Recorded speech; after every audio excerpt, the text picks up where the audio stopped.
G'day, it's Pete the Polymath. Look, I've been going through the analytics of what it is I've been doing over these last 9 days, and there's been 19,000 people have seen my YouTube. YouTube's all these things. Now, I'm getting about like 120 views per hour. Whereas before I started this little cycle, like 10 days ago, maybe 12 days ago, it depends on when you actually call that first YouTube when it started to come up. There was a day back then I got 2 views in a day. My average of that time was 20, I suppose.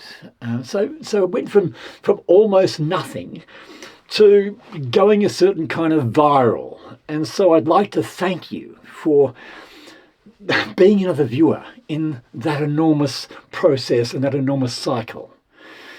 And hopefully you'll be one of those 20% that actually get through to at least the gist of what it is I'm trying to explain in the video, and hopefully get to the actual end, and therefore see the end credits and give yourself a bit of a pat on the back for endurance and gaining what it is that I was able to provide for you, and for you being able to critically analyze that. And like you look at my comment section.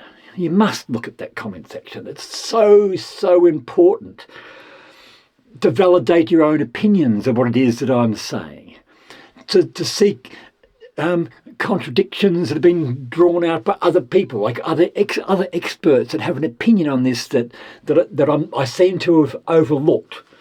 Now, if I recognise that someone is actually making a decent kind of comment, then I'm obliged to respect their opinion and interrogate them to some degree as to how qualified their opinion is. Like, why is it you've drawn this rather than the opinion that I've drawn?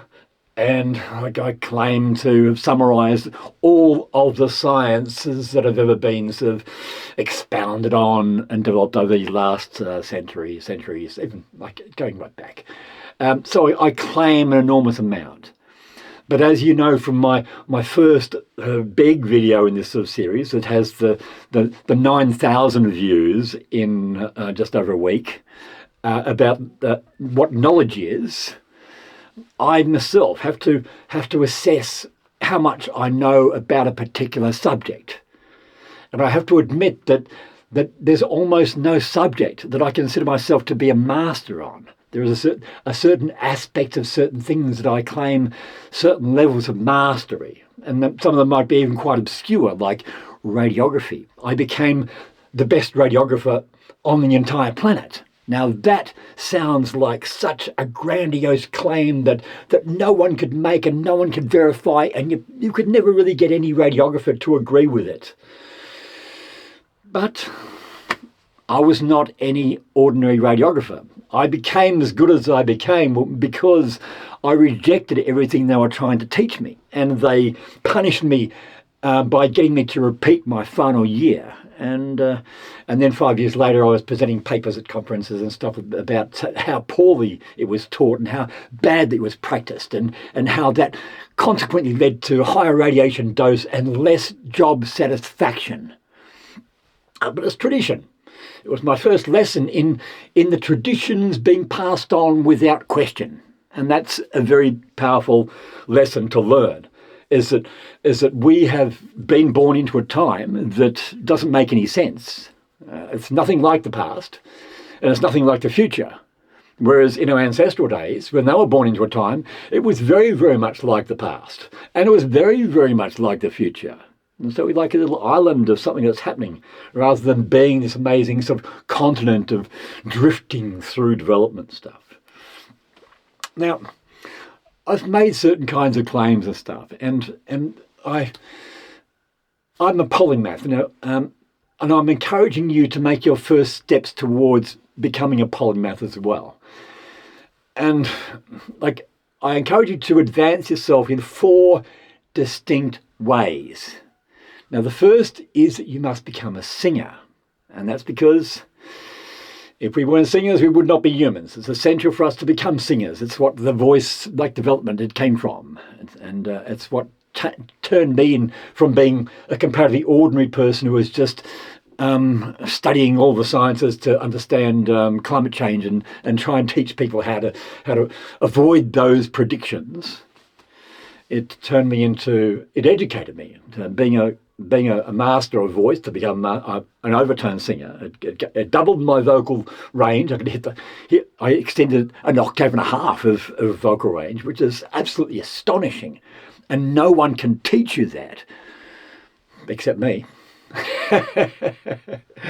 No conventional teacher. All the traditions of teaching that have been passed down through the generations, they often work on things like volume control and vowel pronunciation and endurance and things like that. That's all fine. The opera singers have got that. But like there were like before 120 years ago or so, if you wanted to be a politician, you had to have a very loud voice. Now, if you wanted to be a singer of renown, you had to have the power of projection. And I went through YouTube last year and I searched vocal projection. And I looked up, I think it was 9 different teachers from YouTube doing their little explanation of how you become really loud. None of them were able to demonstrate it, and none of them were able to describe the mechanisms by which such things are achieved. And the only reason I did it, because I was a musician, and I was, at one stage, I was doing cross-sectional x-rays through a voice box as part of the job. And I'd learned the acoustics, like the physics of sound. I'd done that kind of stuff. And when overtone singing was first encountered it, I had no idea it was coming to the radio. I had no idea how many people were doing this stuff and what was happening. And then I had I witnessed a teacher, and I thought, wow, that's worthwhile of learning. And from those 300 or so people who were involved in those workshops and saw that great teacher show this enormous thing, I was the only one who went away and practiced every day. The next Confest, I came back expecting the great teacher, and I expected 100. I expected many, many people to come back, and we'd form this amazing sort of network of friends and choirs and share skills and sort of stuff. We did this amazing sort of stuff. Nothing. Absolutely nothing. I was just so disappointed that I decided I'd form a spontaneous choir. And look it up. That's what I do. That's one of the things. My claim to fame is to have 50,000 people who have participated in spontaneous choir over the last 35 years or something. Over the last 50 contests. Right? Okay, so voice is the first way that you become more like a human. And that's an enormous benefit to yourself and your self-esteem and your just your self-defense ability and your ability to participate in meaningful social interactions. The next thing of the 4 pillars, the 4 principles, is movement. Now, I don't want you to necessarily study the martial arts, but I want you to gain some kind of confidence and fluidity and dexterity and control over every possible movement you can make. So look up my YouTube called Complete Movement, and you see the process of me doing all the sequences of possible movements until I become incredibly familiar with doing all of these possible sequences, all the possible movements. And then it begins to serve me. It gives me reflexes that are faster than thought, or it gives me instances where a crisis has occurred. I'm just about to fall off a log and maybe plunge 3 meters to the barren, hard creek bed below me, and I consider all of the options available to me and choose the correct one. And that was to grab a branch of a wattle tree, and that allowed me to slow my descent. I got a few scratches on the side of my chest as I went down, but like, it's those kind of things. You need to be able to respond to whatever crisis occurs for you. So if you were being attacked by a stranger for robbery or sexual assault or something like that, you need to be able to consider all of your options. You must be able to run, climb, fight off the attack. You must be able to generate the human distress signal so that anyone within a radius of 1 kilometre will know that there is a crisis. And that's the last thing that any attacker would ever want to deal with. And if you were, say, a female and someone is holding you down for some sexual assault, if you produce a sound that is 110 decibels and you produce that this far away from your attacker's ear, then they will automatically turn their head away and grimace and close their eyes in shock and pain.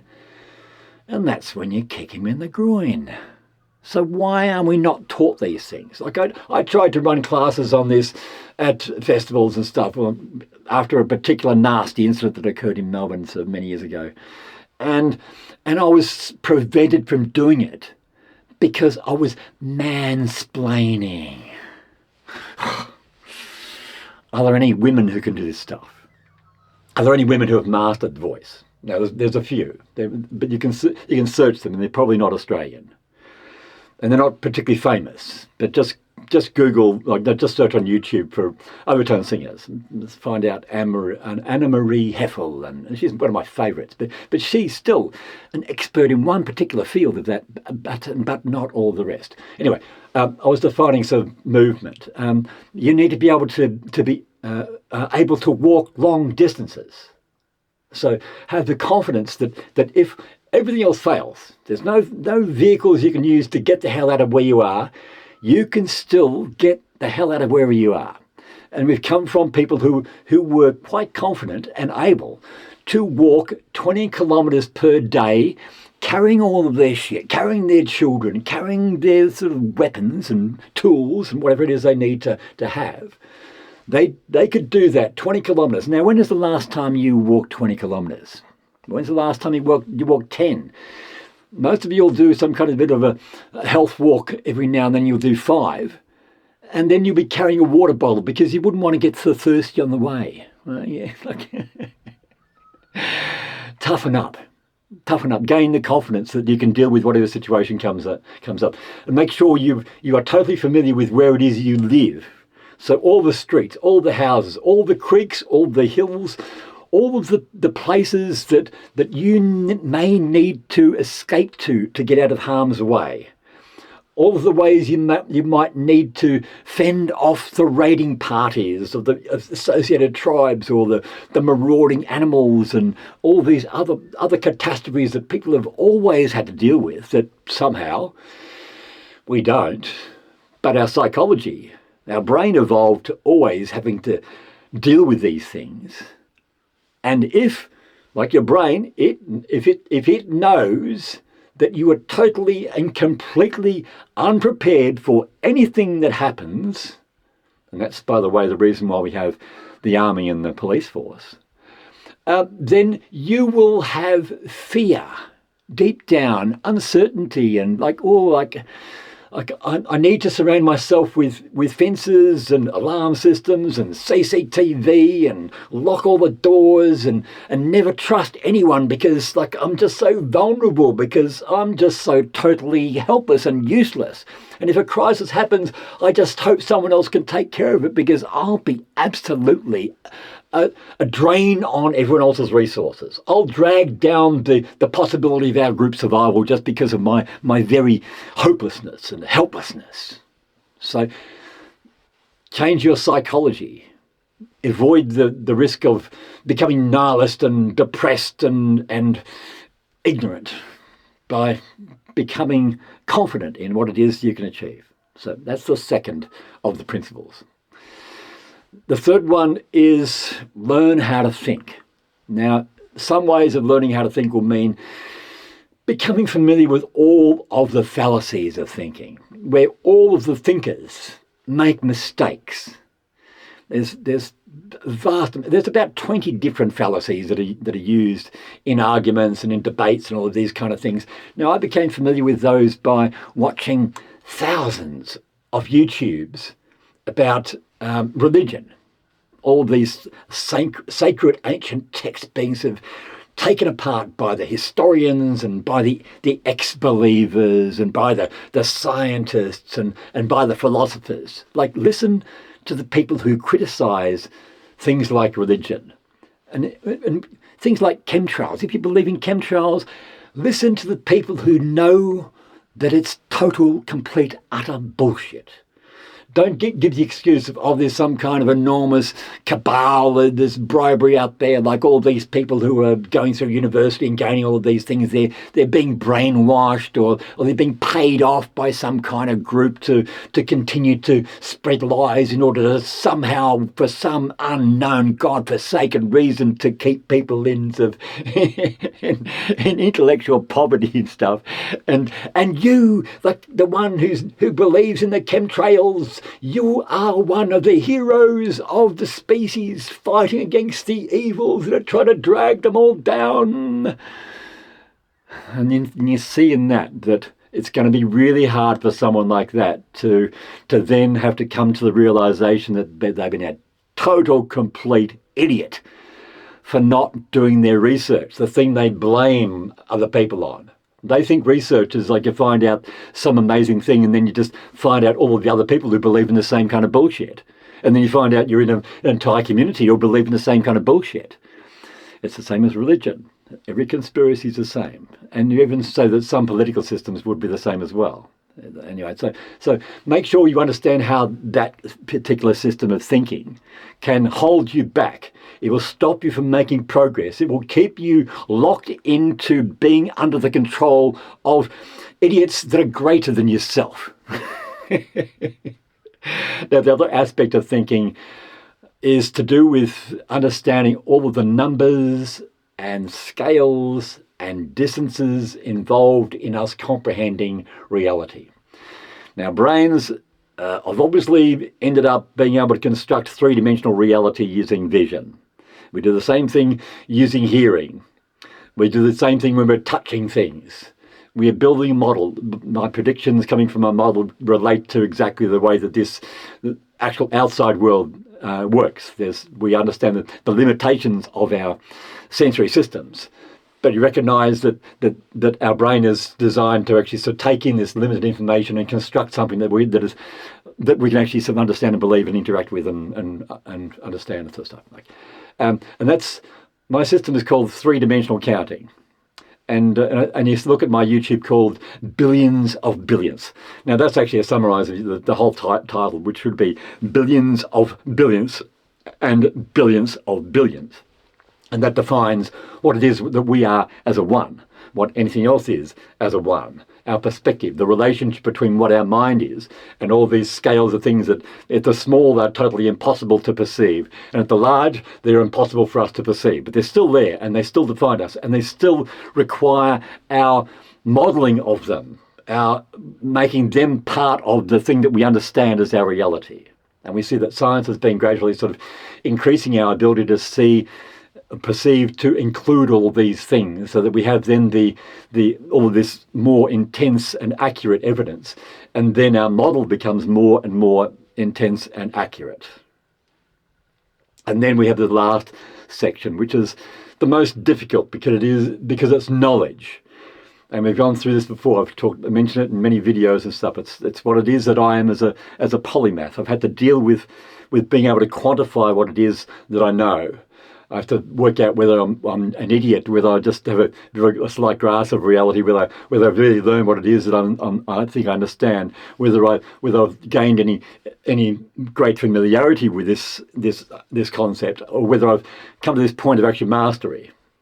Now, I've come up with an arbitrary sort of thing where I say there are 36 different categories of knowledge. Now, it's all just a summary. Like, it's bullshit. It's a rounding error. Like, who knows how many categories that are required.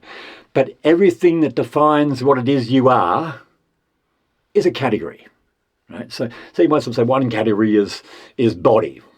Okay, that's the category. But then that's divided up into neurology, and it's divided into all the systems of the body. It's divided up into cells, and it's divided up into genetics, and it's got all this sort of stuff there. And the other side, it's got like, well, okay, that's part of genetic systems of local sort of gene pools, and the extended sort of like go the whole gene pool, and then we're part of this biosphere, and we're related to every other creature on the planet. If we all understand where it is we've come from since the life began, and since the universe began, there's some kind of a greater context that is required in order for you to understand what you are as a body, brain, individual, person. So it's one category, but contained inside that, there's all these other subcategories and stuff. You can see it's nice to be able to specialise and just to say, well, there's this little thing, I can understand this thing perfectly. And that can be quite valid and very, very useful for a lot of people. But if you don't understand all those other kinds of things that are connected to that particular thing, then you'll probably conclude it's impossible to know the nature of consciousness within cosmos, because you haven't got enough information, enough equipment, enough sort of understanding to be able to put it all together and understand it all. Now I've come up with two equations that I think are worth a Nobel Prize. Now, the first one I mentioned recently in another video, and I don't mind repeating myself if you don't mind sort of re-listening to what it is I say, and that's important sometimes. One, so we are one, and everything, the nature of everything can come down to a one. One equals infinity multiplied by zero. So it's mathematicians will say that's absurdity multiplied by absurdity, and they're right. Exactly right. It's an approximation. It doesn't make any sense at some level, but it's the closest thing to zero multiplied by the closest thing to infinity. And equals one. It's just like that thing before, a billion times a billionth, it equals one. Billionth times a billion, it equals one. Right. So there's that kind of context that's required there. Now there's the other equation is this thing where I can define what enlightenment is, and enlightenment is the model that you are able to construct in your mind is valid because each of the categories is represented, right? And so they all multiply together. So imagine each of the categories, you have to have a score in there, and one is like you perhaps your ideal to get through, and you might have sort of 10 being a mastery perhaps, but one is required, and you might get by on sort of like a 0.2 if you just have the observer level of knowledge. You might sort of say that's level 2. It's at least you have some knowledge in that field. It's not nothing. You're still aware of that. It might be sort of your knowledge of quantum physics, or your knowledge of genetic mutations, or like there's some little thing like you know that it exists as and you know that there's a whole science out there that includes that.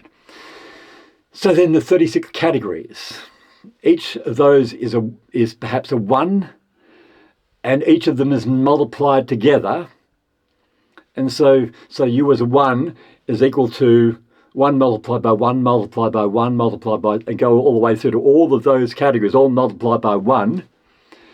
And the answer to that is 1.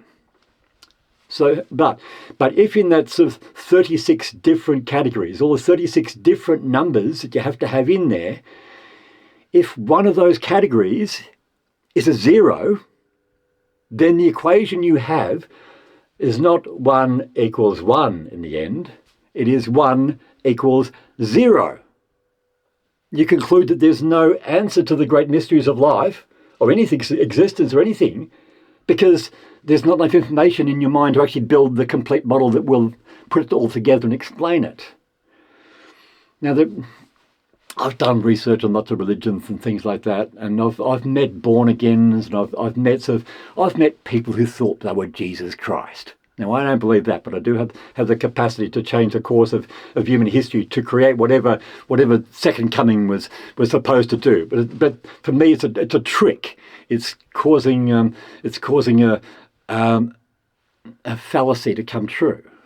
Like I'm playing with the way that the future is caused. I deliberately create the future that has to happen, and then it has a past, and it says, oh, If it wasn't for that, we wouldn't exist. We would cause to be because of that particular event that this guy called Pete the Polymath was able to perform. So I hope you understand what it is I'm trying to say.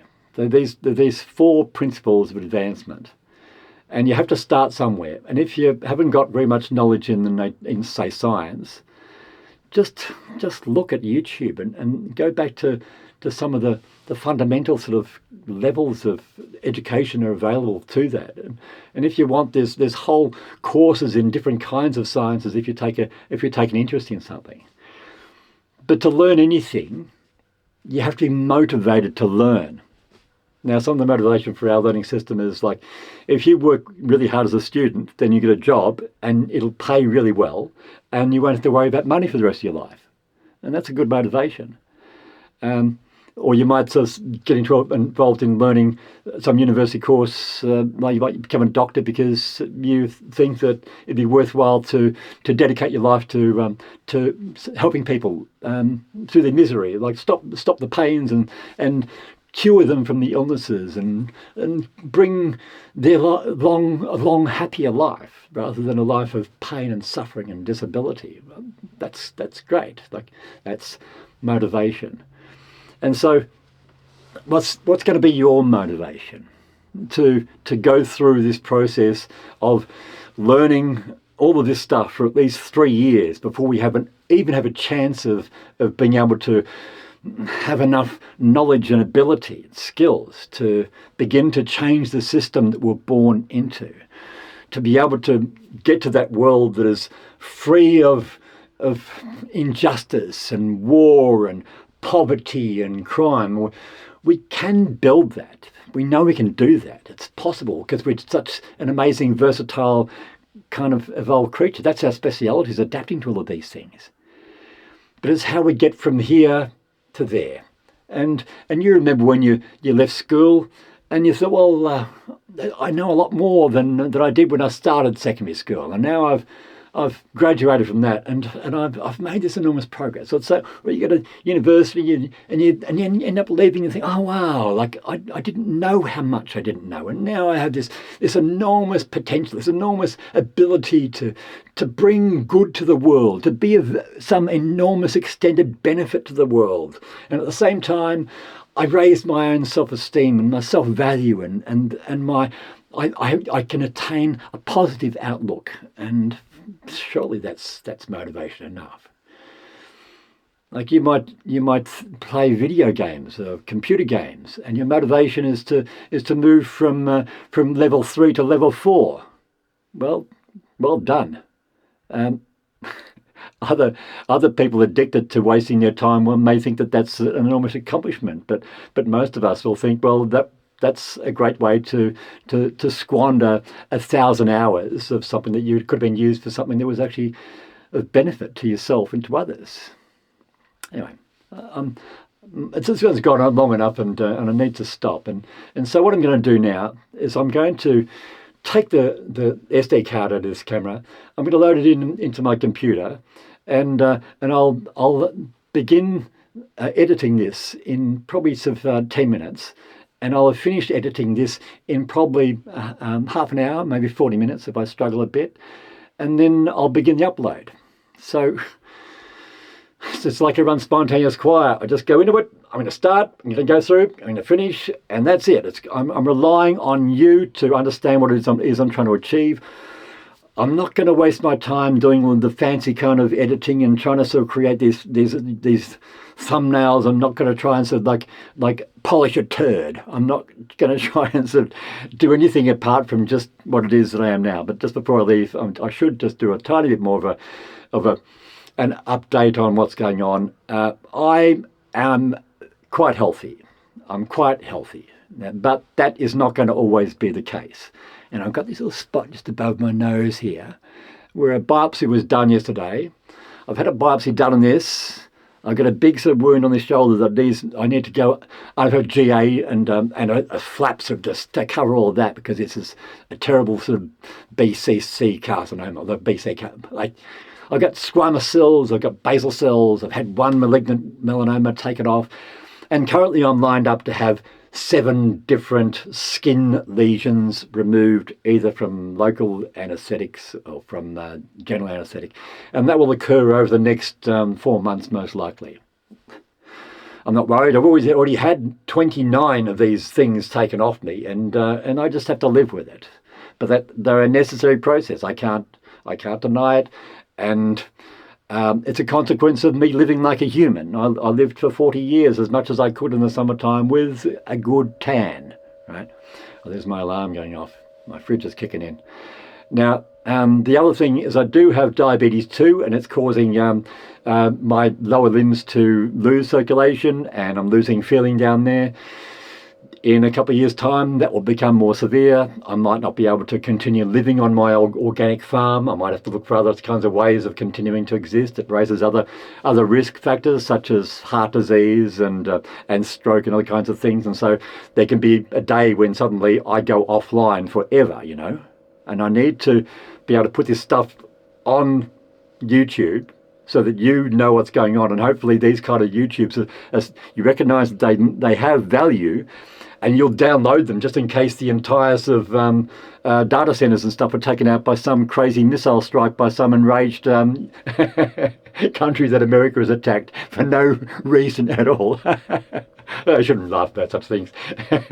And the other thing is, I do have leukemia. Oh, leukemia. Oh. You probably don't know there's very, very many different kinds of leukemia. And of all the different kinds, the best kind of leukemia is the one that if you get to 80 years old, there's about a 99% chance that you will have it. It's just that I started getting this when I was 60, and now I'm 67, and it gradually gets worse. There's no need to worry until the blood tests come back and sort of say, well, there needs to be some slight intervention, and that's well known and well done and easy and no complications at all. It's called basal cell carcinoma, and it just means no. That's a skin cancer. No, this is called a B cell. What's it called? B cell leukemia. Yeah, I even forgot it. But anyway, there's one of the particular kinds of white blood cells that just starts dividing and doesn't stop. And there just ends up being too many of them because the whole regulatory system that maintains a normal, safe, healthy level of these monoclonal B, it's called monoclonal Bs. Like, you can look it up if you like. It's nothing. It sounds really bad that I've got these 3 sort of chronic diseases, and they'll gradually be sort of reducing my capacity to do this kind of stuff. I might start going blind, I might start sort of losing the ability to climb up and down that ladder to get me into the cellar and stuff. Anyway, I've got to get out of here, and I've got to upload this, and so that you can see this today. So, and also today, big day, I've got to get dentures put in. It's almost finished for all that kind of hassle, and I'll tell you about that in some other day. So anyway, thanks very much for being so patient and getting to the end, being one of the 20% that is prepared to go the distance and to learn all that is available to be learned. I can't force feed you. All I can do is inspire you to take your own journey and make your own effort and make what may seem strange and new to gradually become more familiar until eventually it becomes common sense. Thanks. It's Pete the Polymath, and until next time, thank you so very much.